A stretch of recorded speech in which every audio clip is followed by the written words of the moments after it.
Boa. Boa. Vamos Então lá, vamos no passar próximo jogo para aí. São Paulo. Bahia e São Paulo se enfrentam na terça-feira, lá na Bahia. O São Paulo busca ali encostar no G4, né? Para conseguir uma vaga direta para a Libertadores. O Bahia também, inclusive o Bahia está atrás do São Paulo na classificação. Então, promete ser um grande jogo, né? Aí o São Paulo vai reencontrar Rogério Ceni vai reencontrar São Paulo. Então, quero ouvir a opinião de vocês. O que Zubeldia está armando para terça-feira? Como é que vem esse São Paulo aí para enfrentar o Bahia? Primeiro com você, Dadil. Eu vou ser curto e grosso. Eu acho que o São Paulo tem uma grande chance novamente de fazer 3 pontos. Pela lógica, jogo na Bahia, o time do Bahia tem qualidades, tem sobretudo um meio-campo que em certos momentos tem uma dinâmica bacana de ver, é um time que consegue criar chance. Agora, não tenho números, mas deve ser um dos times que mais perde gol neste país. Aliás, o Campeonato Baiano já perdeu o título porque perdeu um caminhão de gols nos dois jogos. Na Copa do Nordeste, idem contra o CRB. Então, assim, é um time difícil de marcar gol. Se o São Paulo, pelo amor de Deus, não usar a maldita saidinha sustentada com 2 zagueiros do lado do goleiro. Se o São Paulo não der passe para volante de costas na saída de bola. Se o São Paulo abrir a bola, né? Se o São Paulo largar para sair, para ter segurança para sair, e tiver a consistência defensiva que normalmente tem, tudo bem, tem um piruzinho do Rafael quase sempre, tem uma bobaginha da zaga, mas normalmente o São Paulo falha pouco, dá pouca chance. Se der pouca chance para o Bahia, provavelmente não toma gol, porque o Bahia é difícil de fazer gol. E eu acho que tem essa coisa, da mesma forma que o Bahia é um time muito interessante na evolução, né? Em certos momentos do jogo ele consegue uma transição de toque me voe, né? De toque rápido, de 1-2. Por outro lado, é um time que tem a tendência de abrir muito espaço. Aliás, o time do Rogério, não dá para entender, rapaz, como o time dele abre espaço, sendo o goleiro que foi, e sendo o cara que organizava a zaga lá de trás como ele organizava, né? Mas eu acho que é uma chance do São Paulo vencer. Não é fácil, eu acho mais que está com cara de empate o jogo, mas eu acho que poucos jogos serão uma chance tão grande, até porque há uma certa pressão. Né? Digamos que é um jogo de 6 pontos que para o Bahia é muito mais pesado. Se o Bahia perder do São Paulo, o Bahia está fora. Fica 8 pontos atrás, não acha mais o G6. Então eles vão estar pressionados, eles vão procurar um jogo. A gente tem que ter, de fato, como teve, por exemplo, no Mineirão contra o Cruzeiro, um jogo reativo de verdade, né? Preparado para pegar a bola e verticalizar e construir. Se a gente ficar só esperando e aí sair naquele totalzinho, aí provavelmente vamos dar sopa para o azar e perder o jogo. Como que o Dario falou, né? Ele mencionou a questão aí do Bahia, né? Que não vive um bom momento, tá oscilando demais. É um time que tem um meio-campo bem interessante, né? Você tem ali Cauli, você tem Everton Ribeiro, tem o Jean Lucas, caras ali que são técnicos e dinâmicos ao mesmo tempo, tem boa movimentação, mas é como o Dario falou, né? A questão do Bahia é do meio para trás, a dificuldade, né? Tem um rombo ali, né? Do meio para trás, né? Porque o time às vezes dá muita ênfase, né, a questão ofensiva do meio para frente. E o Rogério Ceni a gente sabe como que é, né? Ele é um cara que sempre quer propor o jogo, né? E sempre paga aquele preço, né? De meio que escalar jogadores tecnicamente limitados e querer transformar em craque, né? Ele fazia isso muito no São Paulo, só ver as contratações que ele pedia, né? De certos jogadores. E assim, o Bahia está vivendo essa dificuldade, né? Um trabalho de muita oscilação que começou muito bem, mas que meio que estagnou, né? O Bahia não conseguiu mais entrar no G6, e aquilo que o Dario falou, né? Se o Bahia não arrumar pelo menos pontos contra o São Paulo, né, ele praticamente dá adeus ao G6, né? Fica muito difícil. Pode virar um G7, né? Se ter alguém, campeões aí, tanto o Flamengo e também o Botafogo, né? Integrados aí em decisões de Copa do Brasil e Libertadores, mas assim, o momento do Bahia é muito ruim. Já pelo lado do São Paulo, eu acho que o Zubeldia vai mexer na equipe, ele vai colocar o Rato no lugar do Eric, isso é certeza, que o Rato entrou muito bem contra o Criciúma, né, e vai ser aquele mesmo esquema no 4-2-3-1, com a linha de 3 formada com Rato, Lucas, Luciano, né, e o Caleri, né, o Luciano sendo 10 e o Lucas jogando pelo lado esquerdo. Eu acho que o Dario, se você conseguir aí pegar uma possível escalação, eu acho que não saiu ainda, né, porque o jogo é só na terça-feira, o Dario tá tentando ver ali, mas eu acho que ele vai entrar com o Rato, né. Então, assim, é um jogo que o São Paulo precisa também, pelo menos, somar pontos, né, porque o Internacional tá numa boa sequência, né, o São Paulo, como o Dario falou, a questão da saída de bola tá irritando um pouco, né, porque o São Paulo tá voltando ao dinizismo, né, praticamente, né, em alguns momentos, muito toque para o lado para trás, uma coisa que não tinha, né?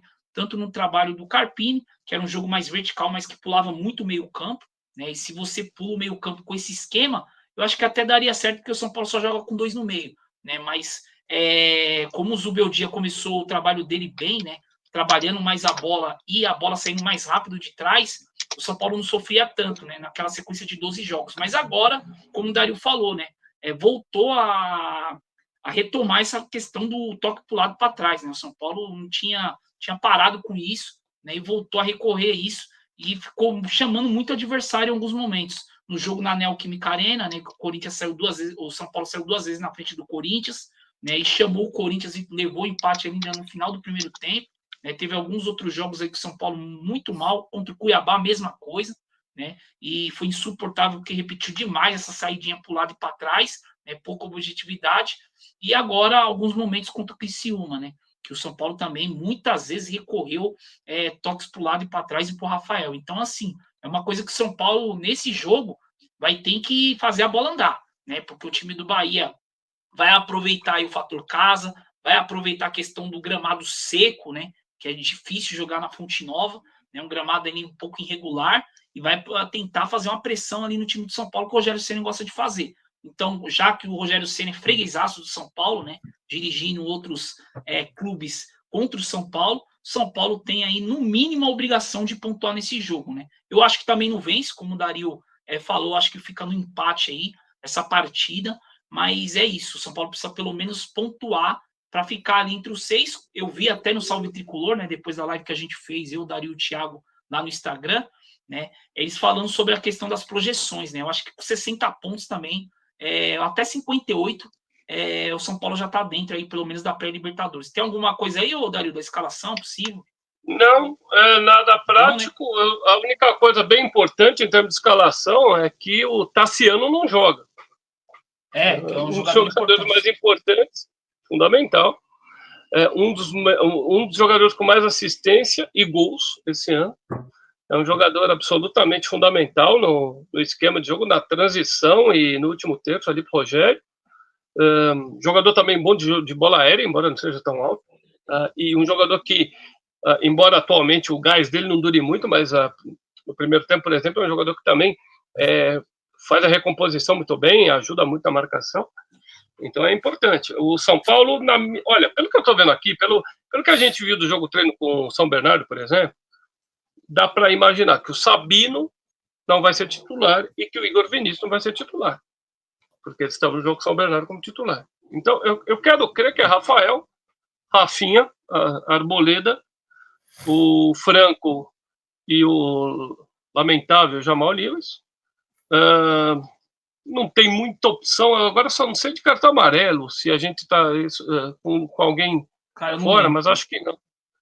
Luiz Gustavo, olha, eu acho que deve ser Luiz Gustavo, Bobadilha. Eu também estou achando. Marcos Antônio, ele vai pôr o Lucas, Caleri, Ferreira. Será que Ferreira é a minha dúvida? Pode ser. Eu acho que, em princípio, entra o Eric, porque eu acho que o Ferreira ainda não está 100% para jogar. Outra, tem a questão do gramado seco, né, Dario? Pode ser que entre o Lisieiro, né? No Marcos Antônio. Então, não, ou não, né? Na verdade, eu acabei de me lembrar do gol extraordinário, surpreendente do menino Lisieiro. Então, é provável que Lisieiro entre no lugar do Jamal Lewis. E, normalmente, o torcedor de São Paulo fica com os 2 pés atrás, que nem o Currupira, né? Quando é com relação ao Lisieiro. Mas, considerando que a opção Jamal Lewis, a gente pega e vira o pé para frente mesmo, fratura o osso e vira, velho. Sem querer vira. O irlandês é osso, dureza. Então, acho que é isso aí. Vamos lá, vamos de novo, então. Vamos chutar aqui, então. Rafael, Rafinha, Arboleda, Franco e Lisiero. Bobadilha, o Bobadilha tá inteiro. O Bobadilha jogou lá em Cristiano? Não jogou. Ele não jogou. Então Não, foram só caso os. que ele Então estava foi no Luiz Paraguai, Gustavo. ele se lesionou lá. Mas não foi lesão, foi Tá. só incômodo. Foi incômodo? Então Isso, tá. só, Então agora ele vai incomodar a gente jogando. Então vai ser Bobadilha, Nossa. Luiz Gustavo, Marcos Antônio, Lucas, provavelmente, Caleri e um cara na ponta. Ou tira o Marcos Antônio. Eu acho que em jogo fora não vai botar 2 volantes só, não, viu? Mas eu acho que se for a substituição provável seria sair Marcos Antônio, entre o Luciano, e aí o Caleri com o Érico ou o Ferreirinha. Acho que não sai muito disso aí, não. Minha preferência é Luiz Gustavo. É que não tem outro, né? Mas Bobadilha, Luiz Gustavo, Marcos Antônio para fazer a transição, para flutuar com o Lucas, Caleri e Ferreira. Para fechar, cara, só vou fechar aqui com o Dario algumas coisas em questão do São Paulo. Teve a coletiva, né, do Eduardo Toni falando sobre a questão do ano centenário, né, que de 2030 do São Paulo, que o São Paulo está com os projetos aí de ampliação do Morumbi, tem tudo mais. Ele afirmou, né, eu acho que para mim não é a pessoa mais ideal para falar sobre questão de planejamento, mas afirmou que o São Paulo não será SAF. A gente até comentou um pouco lá na live do Instagram, né? E sobre a questão da dívida, Dario, porque todo mundo acha que é só 800 milhões, né, que o São Paulo deve, que não sei o quê. Você já falou que já passa de 1 bi, né? Que a questão aí da divulgação vai ser em março, né, de 2025, a atual dívida do São Paulo. E eu quero que você comente um pouco sobre isso, né? E fala no fundo, essa questão do FDIC. Como você explicou, né, lá na live do Instagram, é mais para tampar buraco do que propriamente deixar uma vida financeira melhor para o São Paulo para o futuro, né? Então o torcedor está achando que o São Paulo vai entrar nessa questão aí de um planejamento financeiro, né, com esse investimento criado pelo São Paulo. Mas assim, pelo que você explicou, vai ser meio que tampar buraco, né? Como sempre essa diretoria faz, né? Tudo meia boca. Então fala um pouquinho sobre a questão da dívida real do São Paulo, né? Que todo mundo acha que só 800 milhões, mas não é, né? Porque tem muita coincidência aí, né? Porque a gente sabe que o Júlio Casares vive mentindo, essa que é a realidade, porque é um mentiroso, né? E fala um pouquinho sobre a questão aí do FDIC, né? Como que vai funcionar um pouquinho de forma resumida, porque o torcedor acha, né, que vai resolver todos os problemas, que São Paulo 2030, 2028 será, assim, uma potência financeira. Então fala um pouquinho sobre isso, porque o Júlio Casares pegou uma dívida de 580 milhões, 560, e transformou mais de 1 bi. Né? Então fala um pouquinho a realidade, aí bate a realidade para o torcedor São Paulino. Não, só para resumir a coisa. Primeiro, a dívida do São Paulo, neste momento, é da ordem de 980 milhões, mais ou menos. Até o fim do ano, a previsão é que chegue a... é uma previsão bem realista. O primeiro semestre foi 185 milhões de déficit. O segundo semestre vai ser um déficit menor pelas fontes que a gente tem, porque tem mais receita, né? Entra a receita, por exemplo, do brasileiro, quando acabar. Entram ainda algumas receitas residuais, entra a receita de direitos de transmissão, final de ano, né? Provavelmente, fora que tem mais alguma coisinha aí de renda, talvez a torcida não fique tão empolgada de agora até o final, mas a torcida de São Paulo tem dado pelo menos aí um jogo muito vazio, tem 40 mil pessoas, então certamente ainda vamos ter boas arrecadações, mas a previsão é de que haja um déficit da ordem de 100 milhões, foi 185, no primeiro semestre 100 milhões, entrou com 856 negativo. É claro que não é só você somar os déficits, né? Tem coisinhas que entram aí, mas tudo bem. Mas, grosso modo, você soma 285 com os 850, quanto que vai dar? Vai dar mais de 1,1 bi, certo? Então, a previsão é mais de 1,1 bilhão de reais de dívida efetiva, dívida líquida do São Paulo. É muito, é perigoso. Pra vocês terem uma ideia, mas 1,1, o Corinthians é 2,3. Bom, primeiro, não sou corintiano. Segundo, quero que se exploda. Terceiro, o São Paulo é um time avaliado, né? O São Paulo, tudo no São Paulo, é avaliado em 2,2 a 2,5 bi. Se 1,1 já é dívida, bicho, daqui a pouco a coisa chega num ponto que a gente começa a ter que dar patrimônio como garantia. a gente não chegou a esse ponto, mas chegou a um outro ponto. O Fundo de Investimento de Direitos Creditórios, o FDIC, o que ele significa? Na prática, ele é um fundo de renda fixa para investidor, que no caso, esse fundo especificamente, para alcançar os objetivos aí, ele tem que ser direcionado a investidores profissionais. Eu, você, a galera aqui, geral aqui não pode investir, mesmo que tenha um dinheirinho lá, você pegou lá 200 mil reais lá da rescisão com a empresa, você não pode chegar a investir. Você tem que ser investidor profissional, você tem que ser investidor cadastrado no mercado de capitais. E geralmente endinheirado, né? Porque hoje em dia você tem limites muito fortes. Não é que nem casa de aposta, que o cara não tem dinheiro nem para comer, vai lá e pode apostar o que quiser. O mercado financeiro não é assim. Então, primeiro ponto, para criar essa operação, só existe uma situação: desespero. Porque o Fundo de Investimento de Direito Creditório é algo que você ou faz para resolver questões pontuais, e o São Paulo já fez com o Leco. Para vocês terem uma ideia, na época era uma questão de 35, 36 milhões que o São Paulo precisava. São Paulo não conseguiu formar toda a operação, mas conseguiu 31 milhões. Fez direitinho, pagou os investidores no tempo, tudo bonitinho, certo?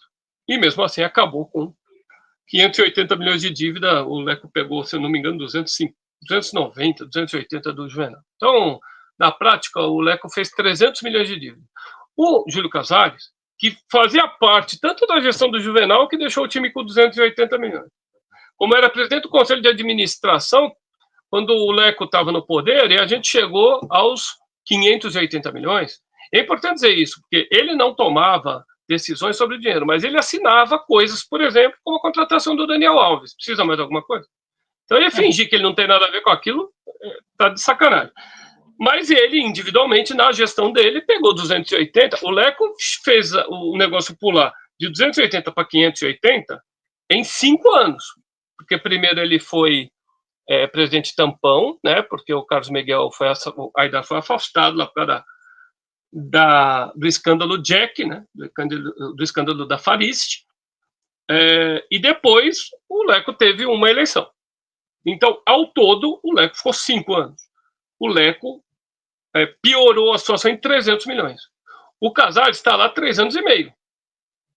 Certo? Vai, quase 4. Mas em 3 anos e meio, tá? Vamos falar de 23, aliás, em 3 anos, ele passou de 580 para 850. E ao final do 4º ano, 1,1. Então, ele é pior presidente do ponto de vista da gestão financeira ainda do que o Leco, sendo que ele participou de todas as anteriores. O Leco, pelo menos, não participa dessa. O trabalho de campo dele é melhor, né? Um pouco. Né? O trabalho de campo do Casares. O trabalho de campo do Casares. Então, o Casares ganhou a Copa. O Casares ganhou, é brincadeira. Durante a gestão Casares, o São Paulo ganhou o Campeonato Paulista, daquele jeito, na pandemia, sem torcida. E ganhou a Copa do Brasil. E é claro que o torcedor, a média do torcedor, vai achar que é melhor por causa disso. Mas a que custo isso aconteceu? E não é, ele tinha que ter vendido o Beraldo para não ganhar. O Casares usa muito esse tipo de coisa. Eu não vendi porque eu queria ganhar. Papo. Se fosse tão prioridade, o São Paulo não tinha jogado aqui como jogou contra o Sport Recife depois de ter ganhado de 2-0 lá e ganhado nos pênaltis da Bacia das Almas. Se fosse tão importante assim, quando o São Paulo mete 1-0 aqui, né, o Dorival pega e tira metade do time, tira 3 titulares logo de cara, de um tempo para o outro, e o São Paulo toma uma virada. Cara, ele seria demitido mesmo com a vitória por ter feito aquilo, se tivesse no planejamento da prioridade.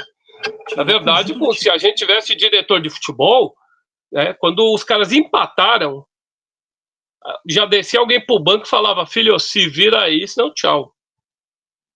Então, é necessário dizer o seguinte, para a gente não fugir muito do assunto. São Paulo ganhou, teve seus méritos, teve suas sortes, né? Só que o São Paulo pegou o ano que ele teve a maior receita na história dele, né? O São Paulo teve uma receita de quase 700 milhões e teve quase 200 milhões de receita a mais do que previa no começo do ano, e ainda assim acabou com 62 milhões de déficit e 88 milhões de aprofundamento de dívida. Não é pouca coisa. Fizeram bobagem. Não é só má gestão. é coisa estranha, é coisa suspeita. A gente não pode afirmar categoricamente que teve pilantragem, mas a gente imagina que sim, porque não é possível, certo? Agora, mesmo que não...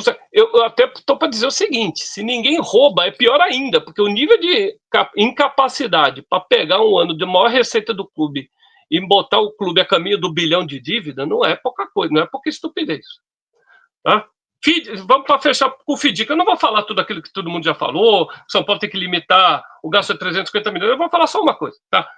Primeiro, a operação, isso eu já falei lá, quando a gente falou lá com o Thiago, eu tenho falado toda semana, eu vou continuar repetindo. A operação do FDIC não é de 240 milhões, porque a dívida, inclusive, já passou disso. Tá? A operação é de 400 milhões. Só que não é que o São Paulo vai receber 400 milhões. Para o São Paulo conseguir os 240, ele tem que ser responsável por 160. Certo? Isso significa o quê? O São Paulo abriu, e isso é um perigo desgraçado, São Paulo abriu como garantias da operação para ter os 240, ele deu uma contrapartida, ó, garanto aqui 160 dos 240. Então a operação toda é 400. Como que ele garante? Abrindo todas as receitas do São Paulo, do futebol. Então, receita com o jogador que foi vendido, as parcelas que tem para receber do Antony, do Casemiro, do Beraldo, e toda a venda que entrar. Licenciamento de marca, espaços do Morumbi, camarote, etc. Tal, espaço publicitário. Que mais? Sócio torcedor. Todas as principais propriedades que garantem receita, que é o que a gente chama de receita recorrente, aquele dinheiro que você sabe que vai entrar. Tem uma fonte. E direitos de transmissão, que eu estava esquecendo, que é muito importante. Tudo isso agora, em parte, todos esses elementos são garantia da operação. Então, se o São Paulo não fizer a lição de casa dele no dia a dia, de reduzir gasto, de diminuir pesadamente o gasto do dia a dia, com coisas, insumo, né? Aquilo que paga para o time funcionar, né? Não o time de futebol apenas, o clube. Compra de papel higiênico, produto de limpeza, alimentação, pagamento de funcionário, pagamento terceirizado, etc.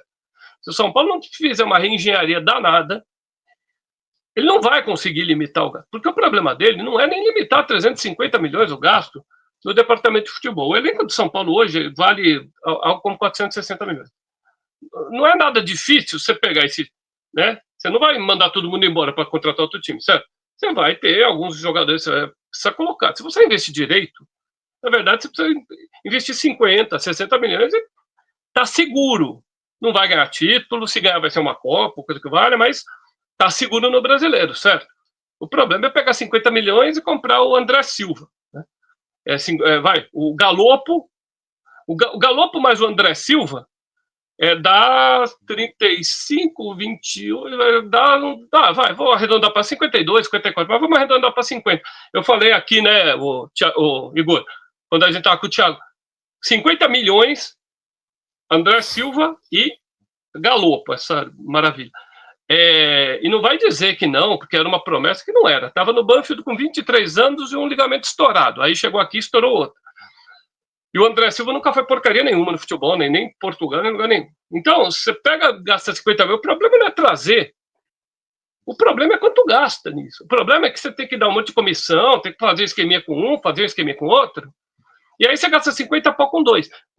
Você lembra que eu falei? Com 50 milhões o Palmeiras. Os meus 50 milhões. O Palmeiras comprou Murilo, Gustavo Gomes, Zé Rafael, Rafael Veiga e o outro que eu já estou esquecendo aqui qual que era, e o Flaco. Não, o Piquerez. E o Piquerez. Então, o Palmeiras... comprou, resolveu zaga, proteção de meio campo, articulação de meio campo e lateral esquerda. E se você colocar nessa conta aí mais um Eric da vida, o Palmeiras ainda trouxe o Flaco Lopes. Isso fora contar que o Palmeiras agora não erra praticamente ninguém que vem da base. O cara vem e o cara é bom. E resolve o ataque. E a gente não revela nada. Revelou o Beraldo aqui na última década e vendeu mal pra burro, né? Porque o jogador do Palmeiras... O jogador do Palmeiras falou, 100 milhões de euros. Não vende pelos 100 milhões, mas vende por 80. A gente fala 60 milhões de euros. O cara chegou aqui com 10 conto, tchau, velho. Não, Então, Dario, e muita gente falou, não, é um valor alto para zagueiro, tá bom. A maioria da molecada falou, eu falei, claro meu que não é. Deus do céu. Claro que Olha não. o que o cara Estão oferecendo joga, pelo amor pelo de Deus. Fabrício Bruno, velho.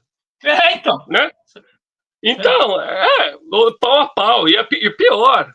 Ah, mas não, é que no fim ficou ruim, porque o São Paulo não tinha 40%. Por que o São Paulo não tinha 40%? Porque lá atrás, quando era preço de banana, não queriam fechar. Então, sabe, bom, enfim, não vamos centrar nisso. Por que o Fundo de Investimento Direto Creditório, o FIDC, é apenas um tapa-buraco? Aí não precisa falar muito, é 1,1 de dívida. A dívida bancária é da ordem de uns 300 milhões hoje. Só vai resolver, se resolver, 240. A única diferença, assim, a taxa de juros, a taxa que o São Paulo oferece para o investidor, a taxa da operação vai ser da ordem de 21% ao ano. Isso significa que é o custo, né? O custo final, da ordem de 16%, perdão, ao mês. Ao ano mesmo, 16%, desculpa, 16% ao ano. Só que o São Paulo ainda tem o custo da operação propriamente. Na prática, o que o São Paulo vai, as taxas, né? Mas o custo, né? O juro que você dá para o investidor sai do dinheiro do São Paulo, sai do dinheiro da operação. E o São Paulo está pagando essa taxa. É o que ele oferece, assim como um banco oferece para a gente quando a gente investe lá. Na prática, para não forçar muito a amizade aí de quem não quer ficar prestando atenção nesse tipo de coisa, todas as operações financeiras que São Paulo fazia com os bancos, com 5 bancos, que todo mundo acho que já decorou o nome, né? Bradesco, BTG Pactual, Tricuri, Rendimento e Daicoval, todo mundo já sabe. A média era de 20% ao ano dos empréstimos. Agora vai ser 21%. Então, a gente fez uma operação muito maior, com uma operadora só, pagando mais juros. Não é tão grande coisa, não. Mas por que mesmo assim aceitaram? Mesmo com a KPMG, que fez a avaliação, dizendo, olha, na prática, vocês não estão levando vantagem nenhuma. Tem lá o relatório para o conselho. Só que o São Paulo fez isso porque o São Paulo está vendo, o Brasil está em viés de alta de juro. Está todo mundo vendo o Selic aumentando toda hora. Aumenta juro para tudo. São Paulo, provavelmente, além de pegar também os aumentos de juro a cada operação, o São Paulo provavelmente, pelo perfil de crédito dele, ele não ia mais conseguir fazer empréstimo sem dar garantia física de imóvel, de patrimônio dele. Né? E tem uma coisa que a Outfield, não a Galápagos, mas a Outfield aceita que nenhuma outro operador financeiro aceita, que é direitos sobre jogador, ou direitos sobre recebíveis de jogador. Porque é uma coisa que, claro, o clube europeu vai pagar, mas há um risco. Sempre tem um eventual risco de calote. Então, a Outfield aceita uma garantia que banco normalmente não aceita. Certo? O que banco geralmente aceita nesse tipo de operação é só direito de transmissão. O resto que São Paulo ofereceu, publicidade, patrocínio, não é usual. E principalmente direito de recebível sobre jogador. Então, para o São Paulo continuar tendo crédito, para ele tentar resolver um problema de 240, que não passa de 1/5 da dívida, mais ou menos, 1/4 para 1/5 da dívida, ou seja, não resolve se não fizer uma puta mudança de filosofia, em troca de conseguir continuar pegando empréstimo bancário, inclusive porque até 10 milhões de São Paulo, isso é um problemaço, São Paulo vai poder continuar pegando empréstimo bancário fora da operação, até 10 milhões. Então tem que ser muito policiado. A coisa vai ser fiscalizada, de 3 em 3 meses os caras vão checar, falar, ok, tá indo bem, tá direito, vamos lá, ou vão falar, tá mal isso aqui, tem que cortar. E, segundo trimestre, cara, eles podem interromper, tá lá no contrato, eles podem interromper o fundo. Não é que daí toma o dinheiro do São Paulo, não, só que daí aquilo que tem que estar pago, aquilo que tem que ser ressarcido é ressarcido. A Galápagos e a Outfield, cada uma estão levando 1.800.000 só de cara agora já, e aí depois a Outfield recebe 60 mil por mês. Mas o mais importante é o clube mostrar que está fazendo a reengenharia financeira, que conseguiu se manter nos níveis exigidos e principalmente que no dia a dia está fazendo aquilo que é exigido, para primeiro conseguir prospectar todo mundo, porque a gente não sabe se vai conseguir prospectar todos os investidores. E segundo, se a coisa estiver rolando, né, e o São Paulo pisar fora da linha, o que acontece? São Paulo, o investidor praticamente não vai ter risco de não receber. Por quê? Porque tem as garantias dos recebíveis de São Paulo. E o que acontece com o São Paulo? O que acontece com o São Paulo se a operação dá errado? Um dinheiro que é da ordem de 800 milhões até o final do contrato, até 2029, uma parte dele, uma boa parte dele, o São Paulo simplesmente deixa de receber. E vai para pagar quem tem que pagar. Então, o São Paulo corta da própria receita, se ele não fizer a lição de casa. Tá? Então é isso. Realmente cobre um buraco pequeno, menos de um quarto do buraco, e se não fizer a lição de casa, a gente deixa de ter assegurado valores de receitas que eram garantidas. Então tem que ser feito com muita responsabilidade, com muito critério, e não só esta operação. A vida financeira do dia a dia do clube, principalmente, tem que mudar de uma forma radical, e tudo isso aliado à necessidade de manter o time na primeira divisão do Campeonato Brasileiro. Ou seja, vai ter que usar uma coisa que hoje em dia só serve de enfeite, que é o scout, a análise de desempenho, e melhorar muito, mas muito, a transição da base. Aí para vocês, né, galera? Como vocês acham aí que a dívida do São Paulo é 800 milhões, né? Que vocês acreditam aí no presidente Júlio Casares, que eu vi falando aqui, né? Muita coisa errada dentro do São Paulo. E como o Dario falou, né? Os títulos encobrem, né, as incompetências do São Paulo. Então vocês acham aí, torcedor São Paulino, esse corte vai terça-feira pro ar aí como vídeo, que é o déficit do São Paulo é 800 milhões? Não. Passa de 1 bilhão, tá? 1 bilhão, a dívida, tá? Bilhão. Então, assim, o déficit é o resultado. Oi? Não, só deixar claro. A dívida total líquida, hoje estourou já os 900, está indo a caminho do bilhão, mas o déficit é o resultado do ano, né? O que gastou a mais do que recebeu. O déficit foi 185 milhões no primeiro semestre, caminha para ser em torno de 100 a 120 milhões no segundo. Então a gente deve fechar esse ano provavelmente com déficit da ordem de... se tudo correr muito bem, da ordem dos 250. Daí a gente vai bater um bi de dívida. Aí só para vocês terem aí noção do que o São Paulo deve, galera.